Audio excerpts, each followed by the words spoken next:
Hey, Action Mongers. This is Troy Jeffrey Allen with Action A Go Go again. Been a while. I've been kind of busy. Been out shooting. I did a video. I was shooting on the National Mall. I keep saying I need to stop saying that because, especially in light of recent events or continuing events, I should say. I really shouldn't say that I've been shooting on the National Mall. But what I've been doing is I was a production assistant on a concert on the National Mall. So, like, you know, the Action A Go Go YouTube has not been firing up like every single day. We usually try to drop a trailer at least every 2 days, but that has not been the case in the last week. But we're back, and we're going to be doing some more of that, and we're going to be putting you onto some more cool videos. But in the meantime, I did have time to watch Ant-Man and the Wasp and Sicario, Day of Soldado. And I wanted to talk about something in particular, why I just don't review movies anymore. And like, it's not, and I know some of you are going to go like, well, you know, if you're listening to this and you've maybe heard some of the previous videos, you're probably like, well, you did a review of like Upgrade, and you did a review of, but like, see, those weren't reviews. I don't consider those reviews. Like, I consider those like thoughts, like, you know, reactions, but not me telling you whether it's good or bad, whether or not you should see it or not see it, whether or not it deserves a rotten tomato or a fresh tomato. I'm not doing that. And I think that's a very key distinction here for what I'm about to bring up next. So the other day I was on Twitter, and this guy whose name I saw a tweet that I'll capture in the video for you here. That, or at least it'll be the thumbnail for the video, in which this guy named Scott Weinberg, I want to say his name was. I could be wrong about that. But he posted a tweet that said something along the lines of someone had put out a thread basically saying like, what do you wish that, like, you know, movie reviewers would do more of? And essentially Scott Weinberg said something that I have felt like, you know, like on like a molecular level over the last couple of years, which is that like, you should review the movie that you saw, not the movie in your head, or not the movie that you wanted to see, or not the movie that you think it should have been. And I think that that is an excellent point. And it brings me to Sicario 2, because I was going through my feed, and I tend to just avoid movie reviews as a whole. Like, I feel like seeing a trailer is good enough, because that's honestly how it used to be. For me, as a kid, I went to the movies all the damn time. As a teenager, trolling the mall, and I would see a trailer or I would see a poster, and I would go, oh, that looks cool, I'll go see it. I didn't need the approval of Rotten Tomatoes. I didn't need the approval of CinemaScore or Metacritic or any of those other sites. And so, like, and I know you're saying like, well, you represent ActionAGoGo.com. But here's the thing: we don't put too much emphasis on reviews at Action A Go Go. We want to talk about if anything, we've been focusing more on essays and just kind of like thoughtful ways of looking at the action genre as it is now. And that's something that I always kind of like impart to the writers as managing editor of Action A Go Go. That is like, hey, you know, don't tell people what to think. Just tell people your thoughts. And that's what I've been trying to like push here with these videos as well. It's like, I'm not telling you what to think about the movie. I'm just telling you my thoughts. And so I saw a piece by Scott Mendelson for Forbes. And I've seen Scott Mendelson reviews before. Like, I think the last thing I read by him was the Black Panther review after I'd seen it. Because if I do read reviews, it's after I've seen the movie. But like, this was the first time I've seen a review by him since that time, and he basically kind of like accused Sicario 2 of being Trumpian. That was definitely a word, Trumpian, right, that he used. He said that it skewed like towards a conservative perspective, and he kind of like took the movie to task for being like this like a conservative wet dream in not so many words. And I'm not, that bit is not, that's a paraphrase right there. I'm not actually calling it that, but that's kind of what his review was dripping with. It was like this kind of like this critical attitude towards the people that want to see this movie. And here's the thing, like, I'm not registered as a conservative. And I saw the first Sicario, and I loved the first Sicario, and I saw the second Sicario, and I thought it was cool. But I think the thing is, like, Mendelsohn is like, he's guilty of doing what a lot of people online are doing these days, which is they're making the movie in their head. And then they're going to see the movie, and it's not the movie that they wanted. Instead of like, and I'm gonna use a phrase from, I'm gonna use a quote from a friend of mine, buying the ticket and just taking the goddamn ride. And, you know, of course, we've seen many examples of this. We saw this with some of the Star Wars movies recently. And Star Wars is a bit harder to navigate when you kind of have these conversations, because there is the previous continuity, which a lot of people did grow up on, and Disney kind of disposed. And so a lot of people are going to make the argument that, like, oh, these new movies should be cribbing from that, but they're not. And so that there's an element of disappointment to that I understand, right? But at the same time, I know that there are people out there who pretty much are like, who think that they're armchair quarterbacks, you know? Like, they think that they can make a better movie. And the fact of the matter is, if you could make a better movie, you would have made a better movie. And, like, I think that Mendelsohn is kind of guilty of this, and he's a professional critic. He's not Joe Blow online. But I think that, like, assuming things about the intention of the filmmakers, and assuming things about the narrative that they're trying to tell, I think is really dangerous. Like, I think that like, it strips the artistic integrity from the film, because now the film is about what you want it about. And Sicario is just one example of this. But then when we talk about, you know, we get into, like, you know, the more popular movies like the Harry Potters and or I should say oh God, I'm blanking on the new Harry Potter series that's out now with Johnny Depp and whatnot. Sorry, a little snort there. But yeah, like, we talk more, like, when we talk about these big tentpole movies, right? We start looking at them and viewing them as sort of like they belong to us, right? And it's because it's part of it's a shared cultural experience, right? And therefore, we do have some sort of ownership over them as an audience. But at the same time, it is a shared cultural experience. And therefore, you have to kind of, like, step away from, you know, well, this mentality of, like, well, they should have done this, and they should have done that, and they should have done this, you know? And even I'm guilty of this sometimes. I remember when Force Awakens came out, and I'm not a fan of Force Awakens. And I will always say that. I'll be quick to say that. But when Force Awakens came out, it was one of those deals too, where I was like, yo, like, Leia's Force sensitive. Like, why aren't they playing that up? Like, and of course they did that in The Last Jedi later. But I remember one of my friends calling me out on that, and he was like, you're making the movie that you want to make. And, like, that's not how this works. And, like, it's a very simple statement to understand, but, you know, sometimes, you know, when we talk about these things that we're passionate about, we lose that. And I think that the same thing is happening right now with politics and how we look at politics in our entertainment. And don't get me wrong, like, look, it's obvious, right? There are movies out there that are just propaganda. And there's been movies out there that are just propaganda. I mean, like, some of our favorite movies from the 80s are propaganda. Like, it's, you know, Rocky IV is propaganda. Like, you know, it is. Like, you know, but, like, at the same time, not every movie in that series, and not every movie that came out of the 80s is that. Like, the First Blood is not propaganda, but the later movies in the Rambo series are. And speaking of which, I think that Sicario is going to be unfairly viewed as such because of the political climate that we're in right now. And to call it Trumpian, I think, is all really disingenuous, or just, like, off the mark. Like, this movie, this series of films, because this is going to be a trilogy, started before Donald Trump was in office.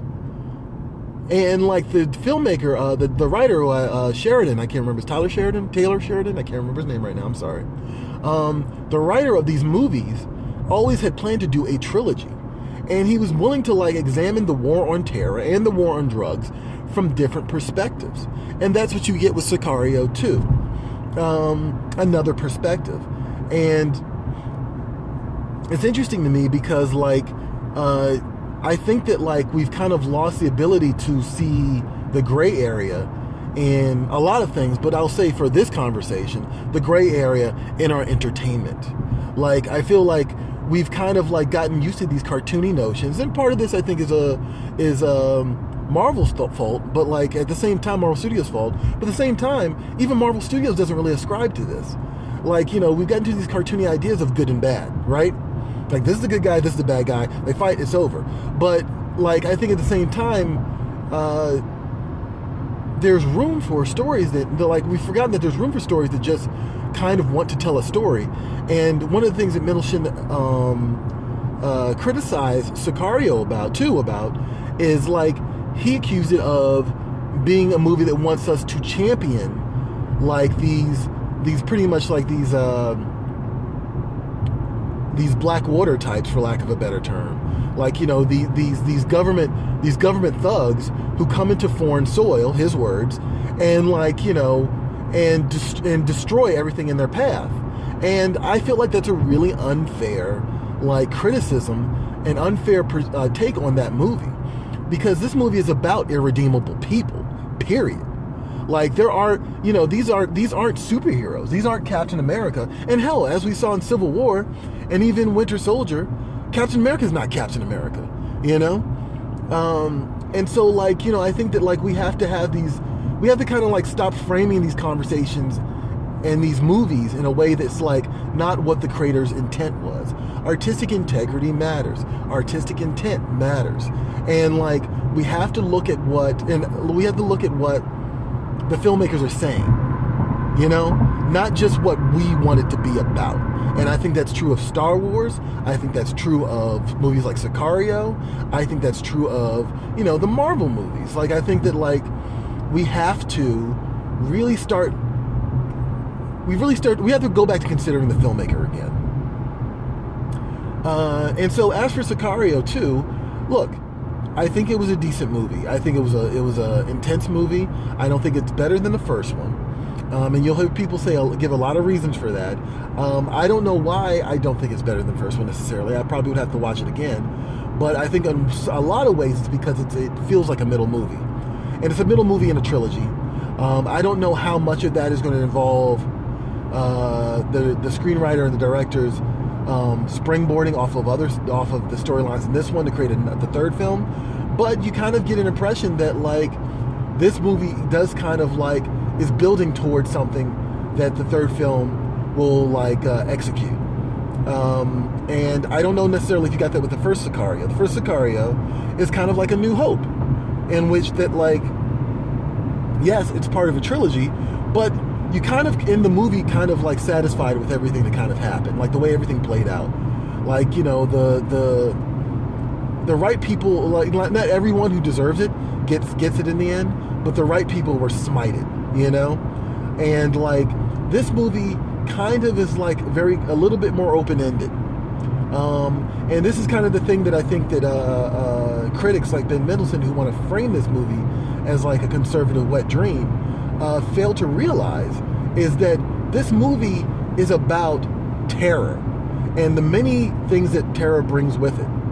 And like, you know, I think that like we get to see, well, basically here I'll explain the plot a little bit without giving anything away.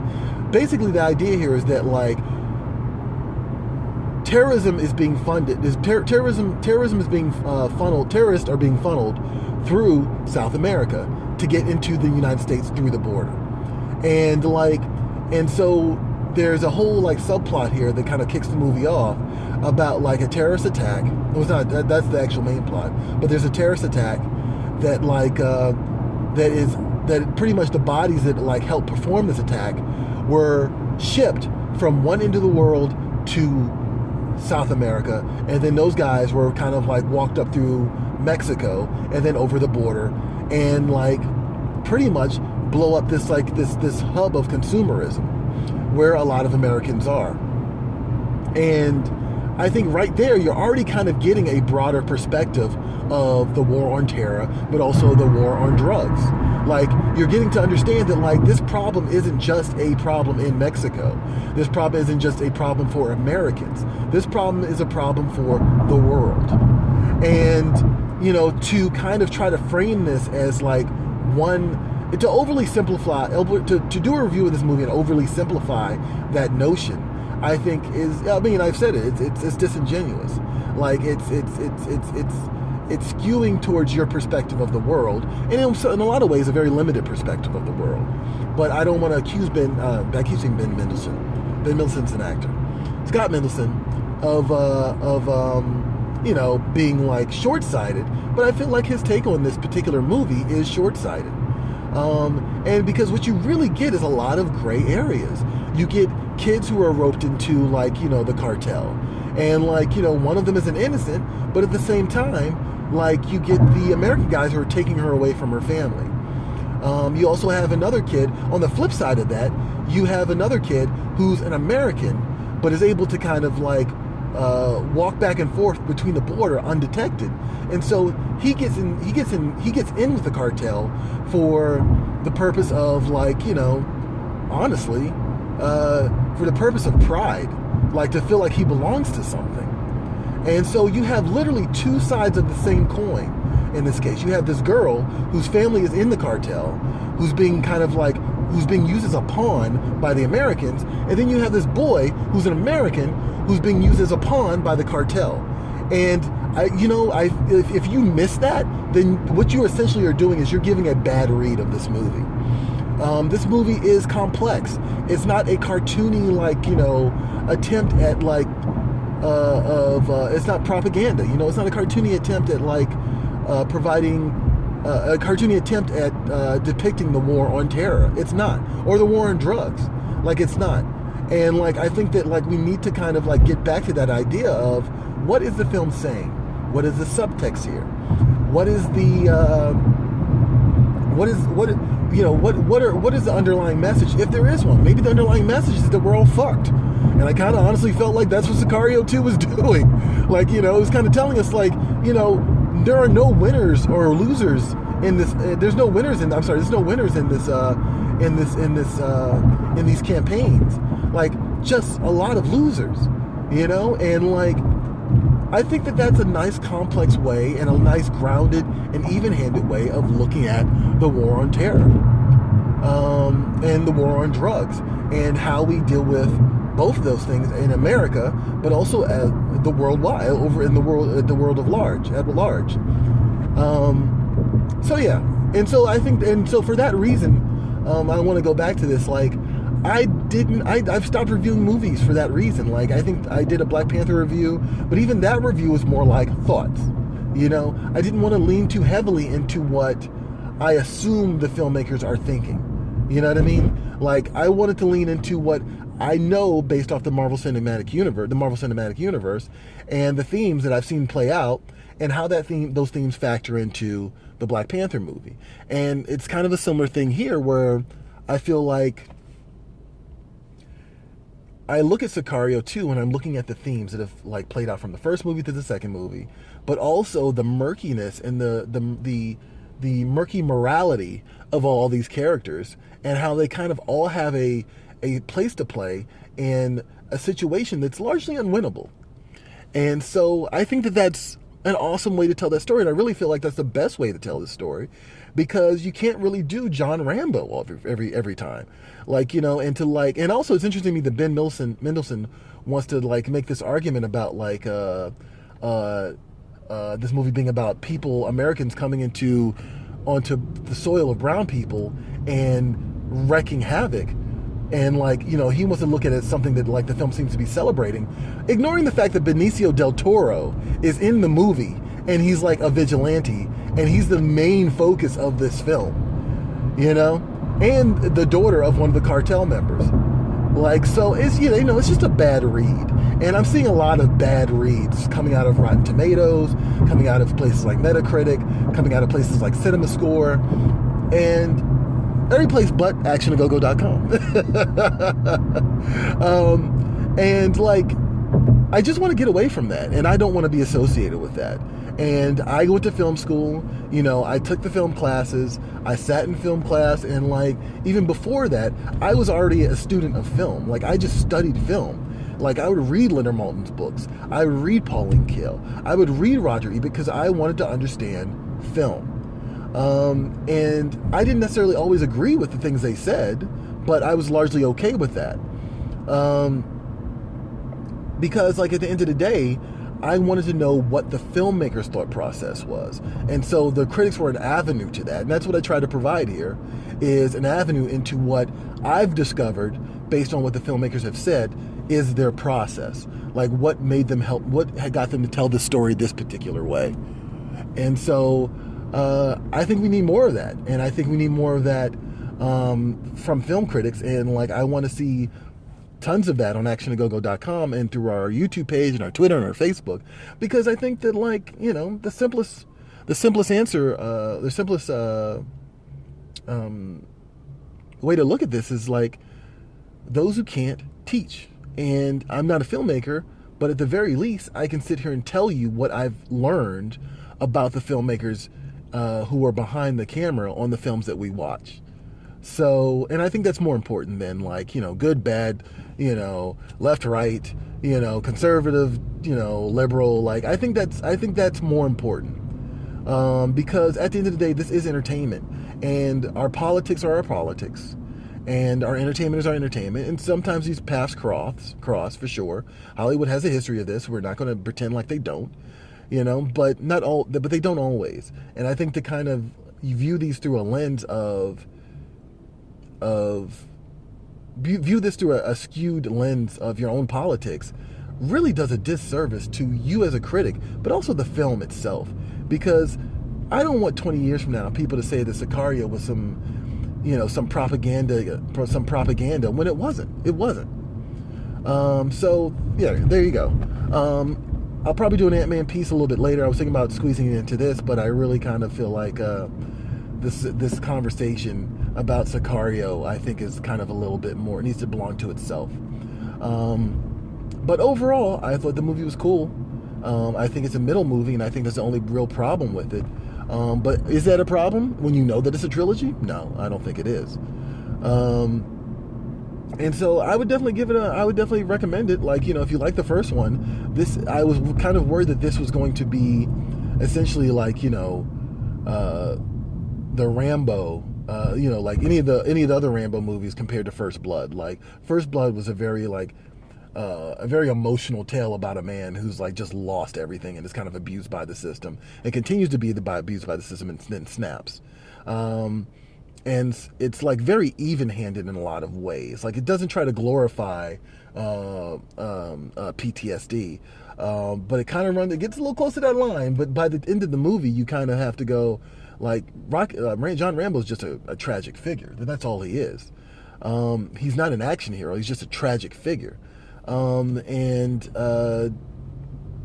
then as the movies progress, he kind of becomes like this murder machine. And something I think that the later films, the ones that came out in 2000s, I'm blanking on it. Is it just the later film's just called Rambo, right?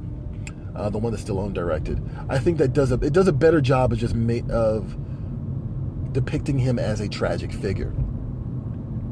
And I think that the Sicario movies are probably the most comparable thing we're going to get to that in this day and age. I think that I want to say his name's Sheridan, the screenwriter, understands that, like, you know, he wants to make an action film, but he also doesn't want to glorify the actions of these characters. So a lot of them are irredeemable. I'd say a sizable chunk of the cast is irredeemable.